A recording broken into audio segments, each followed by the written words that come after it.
Hi all, welcome back to my YouTube channel and the final week of Inktober 2019.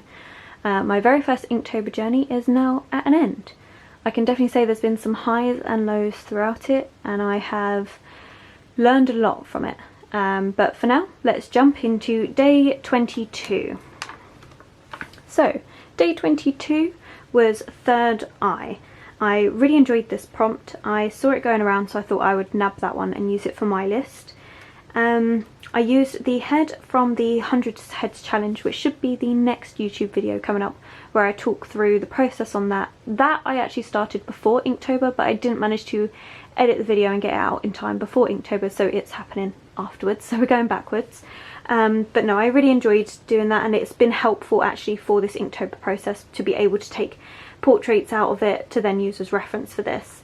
So this is one of them. I just really liked that whole kind of ethereal feel to it, and like the wind blowing and being that sort of like mystic self looking into the future and having that third eye. So yeah, so I was quite pleased with that, and I was a lot happier with how I did the ink, so I finally started to get the hang of inks. It took a while. That's one thing with doing a challenge like this, because you're doing it every day, you do then start to learn how you like to use that medium. So that was kind of important. So yeah, pleased with how that had started. Day 23, obviously we had to have a Frankenstein. The fact that we're coming up to Halloween, couldn't have it without a Frankenstein in there. Again, I actually used a 100 Heads portrait that I had done for this piece, and then obviously modified it to fit in with a more Frankenstein feel. There's still improvements that could be made, like I definitely kind of messed up the nose a bit here, but I'm still kind of pleased with it. It's got that Frankenstein feel to it, so I'm pretty pleased with that. Day 24 was Ouija. I am probably butchering the pronunciation of that, so I apologise. But yeah, so I decided to do the, I believe it's called a planchette, with a hand holding it. Mainly because I wanted to practice my hands again, because I'd done a couple in here, which if we go back, I did witch's hands, and then I also did my snake and hand here.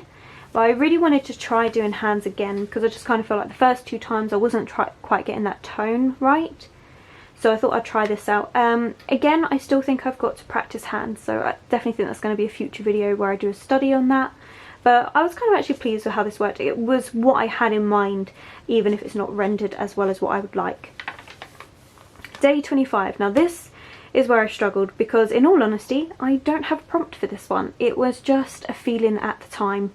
I was feeling a bit demotivated, fed up with the fact that I couldn't use colour. And yeah, just kind of tired of the whole thing altogether. Like, it'd been already, like, we're on day 25 of having to do an Inktober drawing every day. And I mean, a couple of days, yes, I did play catch up, but it was still that point of pretty much all the artwork I've been creating for the last like 3 and a bit weeks has all been black and white Inktober prompts. Nothing that I'm actually massively excited for, which was a shame. So I decided just to be like, you know what, I'm just going to kind of go with the flow. Original inspiration was actually from Miriam Tillotson. I really like her work, and it was a particular print of hers. I'll have her linked below, and if you do know her work, it was the pink background with all the hummingbirds, and that is, as you can see, what inspired this piece. Let me do a little bit of a zoom in so you can see that.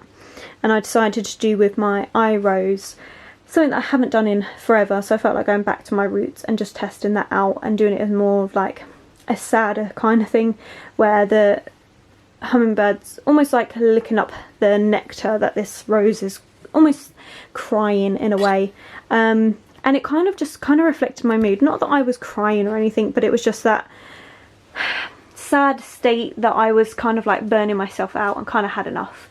But I pushed on through, and we ended up with this piece, and this piece was for me a lot more light-hearted and fun and just a little something playful.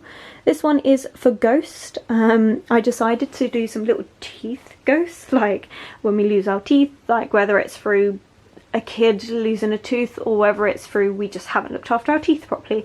I just decided to do these little ghosts exiting the drawer, and I just thought it was just like fun and easy, and I really didn't have to put too much effort into it, and that's kind of what I needed. And kind of the same on day 27, which was prompt of skull. I've done so many bird skulls now that I can do these pretty much without even thinking. They're like muscle memory. So that was really helpful.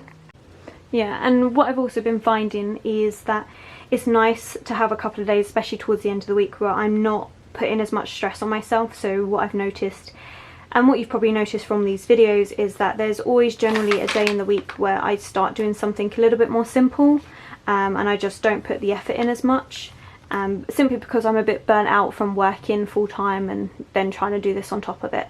So yeah, something a bit more simple, straightforward. Yeah, not much else to say on that one. Day 28 was Demon. Again, I used a 100 Heads Inktober portrait for this one, and I was kind of pleased. It was a bit more of a challenge to do it without any hair, because I tend to use hair to cover up any mistakes that I've done. So this was a bit more of a challenge to actually not have that to hide behind, and I really enjoyed it actually. I think it's kind of quite striking and powerful on its own. So yeah, it's definitely something I'm going to look into doing a bit more in the future. Day 29, crow. Ooh, not the best looking crow in the world.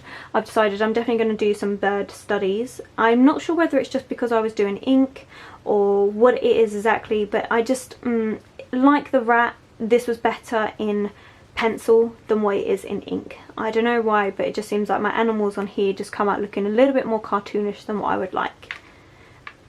But, you know, I guess it's one of those things. Day 30, Witch, coming to the end. I was really excited at the fact that I only had a couple more days left, and I decided to do another portrait. I can definitely say 100% that kind of getting used to how like the toning and shadows and things like that have worked has really helped doing Inktober, simply because when I was doing the 100 Heads challenge, I did do some of the last ones in watercolour, but I just found that it wasn't looking correct. It was just looking really messy, and I couldn't get any of like the contours on the face properly. Whereas doing Inktober, and the reason why I have done so many portraits in this is, one, because I actually do really enjoy doing portraits, and two, because I did want to improve on my tonal scale and getting used to the shadows and highlights again in a face. And Inktober's definitely helped me improve on that, so I'm really pleased with that. Okay, day 31, the last and final day. So, as the challenge that I'd set myself, the last one of each, well, week, although obviously this was 10 days, was as a miniature, like a smaller person. This time was a doll that I decided to do, or like puppet. I can 100% say I'm pleased I kept at it. I'm pleased I did another small one. I am not going to be doing these anymore. Like, I just feel like having them this small, I can't get any of the detail in that I want to get in on a piece.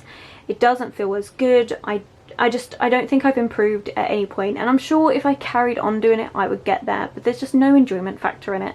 It was something I tried, it was a personal challenge I set myself, and it was worth doing, but it's not something I'm going to bother doing anymore. So that's 100% what I can say.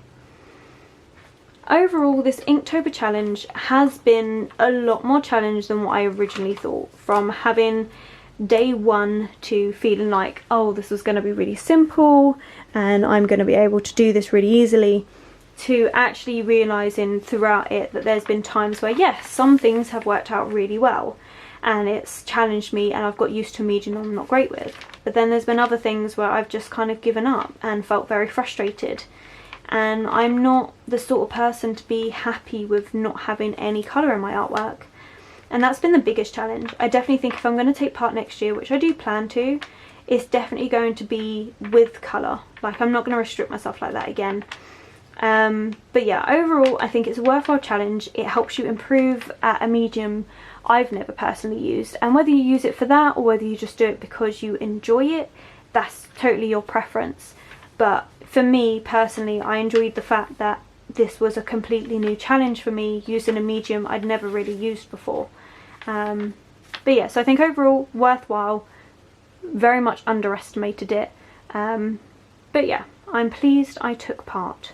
But that's it for this year. There's plenty of pages left in this notebook, so I'll probably end up doing Inktober again in here and just save it for that. And I do have some ideas for next time. But for now, that's it. So I really hope you've enjoyed watching these videos, and I'm very thankful that you've come on this journey with me. It's meant a lot, whether it's just personal interest or whether it's, you know, you've been doing your own Inktober challenge. I hope that's gone well for you as well. But thank you very much for the support that I've been getting and the feedback, and I'll catch you in the next video. Until then, have a lovely week, and I'll see you later.